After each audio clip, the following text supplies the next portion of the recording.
नमस्कार दोस्तों, स्वागत है एक बार फिर से हमारे एक नई वीडियो में। और इस वक्त हमारे साथ एक युवा समाज सेवी हैं, उनसे हम कुछ बातचीत करेंगे कि चकाई में अभी तक क्या क्या डेवलपमेंट हुए हैं और क्या क्या डेवलपमेंट होने चाहिए। जैसा कि आपको मालूम है कि 19 अप्रैल को यहाँ पे लोकसभा का चुनाव है। ऐसे में सरकारें बनती हैं, आती हैं, जाती है, लेकिन चकाई का वैसा विकास नहीं हो पाया जैसा होना चाहिए था। बहुत बहुत स्वागत है आपका। जी बहुत बहुत धन्यवाद आपका। क्या नाम है आपका? मेरा नाम आशीष कुमार शर्मा हुआ। क्या करते हैं आप? हम ऐसे तो समाज से जुड़े हुए व्यक्ति हैं। किसी को अगर किन्हीं प्रकार का समस्या होता है तो वहाँ जाते हैं, देखते हैं, मदद करते हैं जो भी होता है। अच्छा, चुनाव देखिए 19 अप्रैल को जमुई लोकसभा में है और हमारा जो चकाई है उसको आप कैसे देखते हैं? क्या आपको लगता है कि चकाई में जैसा डेवलपमेंट होना चाहिए वैसा हुआ है? जी बिल्कुल नहीं, चकाई में डेवलपमेंट नाम का चीज़ है ही नहीं। चूँकि देखा जाए चकाई का जितना आबादी है या क्षेत्र जितना बड़ा है उसके हिसाब से यहाँ कुछ है ही नहीं। ना तो हॉस्पिटल अच्छा है, ना रोजगार की व्यवस्था है, ना शिक्षा अच्छा है।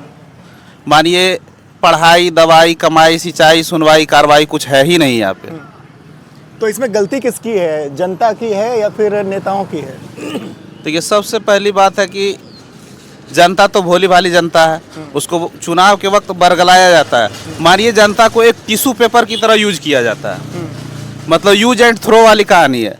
अभी मान लिया चुनाव आ गया तो दीदी भैया, बाबू भैया सब करता है कि ऐसे करेंगे, वो से करेंगे। जनता लोग अपना आ जाता है अपना अथी में कि हमको तो वोट देना है या किसी को, तो लगता है कि नहीं ये अच्छा लग रहा है, इसको वोट देना चाहिए, तो लोग वोट देते हैं उसके बातों पर। लेकिन फिर जनता का सुनवाई नहीं होता, टिश्यू पेपर की तरह फिर पुनः हुआ यूज करने के बाद फेंक दिया जाता है।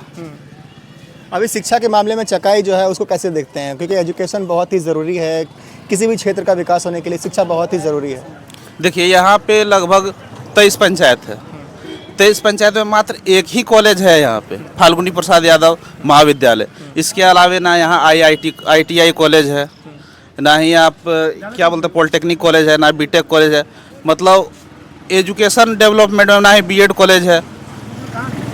कुछ ही ऐसा नहीं है जिससे लोग मतलब ग्रेजुएशन छोड़ के दूसरा कुछ कर सके यहाँ पे। और ना ही यहाँ पे पुस्तकालय है। पुस्तकालय होना यहाँ बहुत अनिवार्य चीज़ था, क्योंकि स्टूडेंट जो पढ़ाई करते हैं वो तो उम्मीद करते हैं कि यहाँ लाइब्रेरी बने, क्योंकि उनको पढ़ाई करने के लिए पटना, दिल्ली, देवघर जाना पड़ता है, जो काफ़ी खर्च वहाँ लग जाता है यहाँ से पढ़ाई करने में। तो स्टूडेंट लोग बहुत ज़्यादा परेशानी रहते हैं, क्योंकि यहाँ सब गरीब परिवार से है।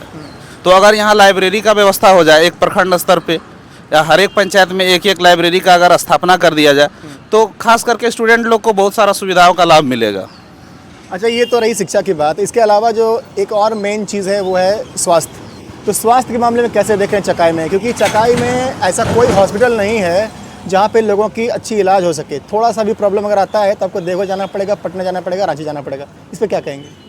जी देखिए, सबसे पहली बात है कि यहाँ एक रेफरल हॉस्पिटल है, तो इसमें उतना सारी सेवाएं उपलब्ध नहीं है।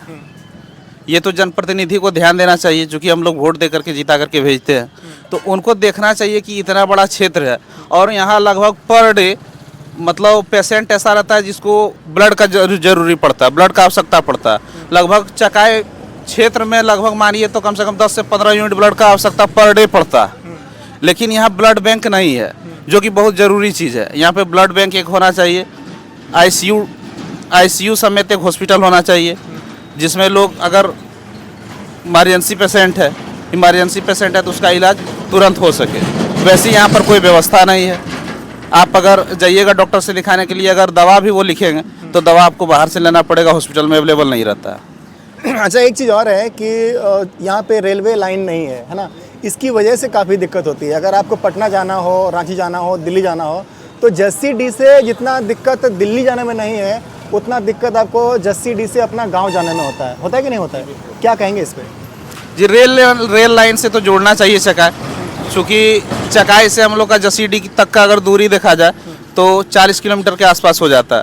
अगर ट्रेन हमारी दिल्ली के लिए रात को 12 बजे है तो काफ़ी परेशानियों का सामना करना पड़ता है। इस पर तो सांसद को बिल्कुल ध्यान देना चाहिए 100%, और ये काम होना चाहिए, क्योंकि चकाई से अगर झाझा का भी दूरी देखा जाए तो वो 40 से 45 किलोमीटर हो ही जाता है। मतलब अगर रात में अगर कहीं जाना है तो भारी दिक्कत का सामना करना पड़ता है। अच्छा, जनता से क्या अपील करना चाहेंगे? जैसे कि आपने बताया कि जनता को बरगलाया जाता है और वो भोली भाली जनता जो होती है वो बरगला भी जाते हैं, तो ऐसे में जनता से क्या कहेंगे? जनता से ये कहेंगे कि सबसे पहले उनको समझना होगा कि जाति या पार्टी के नाम पर वोट नहीं देना है। सबसे पहले उनको ये समझना होगा कि कौन हमारे लिए काम कर सकते हैं, कौन सबसे अच्छा कर सकते हैं। इसीलिए जनता को सोचने समझने की ज़रूरत है कि हमें कौन अच्छा से फैसिलिटी उपलब्ध करा सकते हैं, किसके अंदर वो गुण है जो हम आज वोट करें फिर अगले दिन वो हमारे लिए काम करे। ऐसा नहीं कि फिर टिश्यू पेपर की तरफ फेंक दिया जाए यूज करने के बाद।